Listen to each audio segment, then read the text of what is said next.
Sejarah fundraising dari tradisi kuno hingga era digital. Fundraising atau penggalangan dana telah menjadi bagian dari peradaban manusia sejak zaman dahulu. Kegiatan ini berkembang dari metode sederhana berbasis komunitas hingga sistem digital yang memungkinkan donasi lintas negara dalam hitungan detik. Berikut adalah perjalanan sejarah fundraising dari masa ke masa. 1. Fundraising di zaman kuno. Tradisi gotong royong.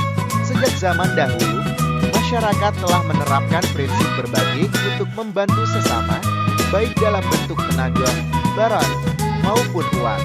Amal keagamaan. Dalam berbagai agama, ajaran tentang memberi kepada yang membutuhkan sudah ada sejak lama.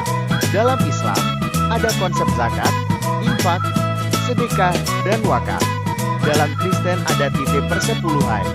Sementara dalam Hindu dan Buddha ada dana atau pemberian amal, bangunan keagamaan dan sosial. Di Mesir kuno, Yunani, dan Romawi, penggalangan dana dilakukan untuk membangun kuil, rumah ibadah, serta fasilitas umum seperti pemandian dan perpustakaan.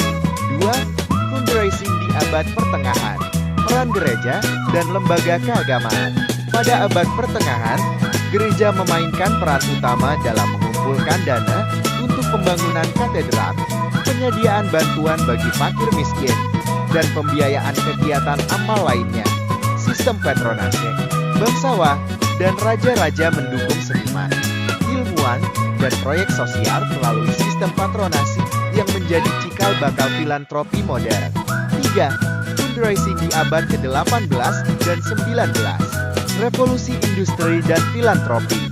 Seiring dengan munculnya kapitalisme dan peningkatan kekayaan di Eropa dan Amerika, banyak pengusaha kaya seperti Andrew Carnegie dan John D. Rockefeller mulai mendirikan yayasan amal untuk pendidikan, kesehatan, dan sosial. Organisasi sosial dan gerakan kemanusiaan.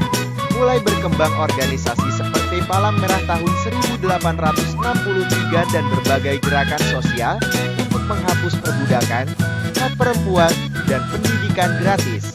4. Fundraising di abad ke-20.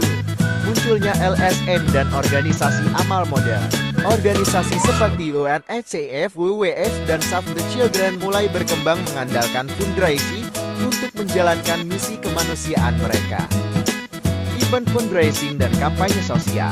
Metode penggalangan dana melalui gala dinner, konser amal, dan acara olahraga semakin populer untuk mendukung berbagai tujuan sosial.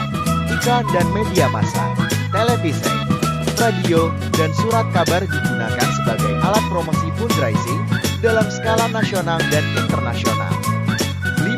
Fundraising di era digital abad ke-21. Kemudahan transaksi digital. Donasi bisa dilakukan dengan transfer bank, e-wallet, kartu kredit, bahkan mata uang kripto. Transparansi dan akuntabilitas. Teknologi blockchain mulai digunakan untuk memastikan donasi lebih transparan dan dapat dipertanggungjawabkan. Respons cepat terhadap krisis global. Pandemi COVID-19 dan bencana alam menunjukkan bagaimana fundraising digital memungkinkan bantuan terkumpul lebih untuk membantu mereka yang terdampak.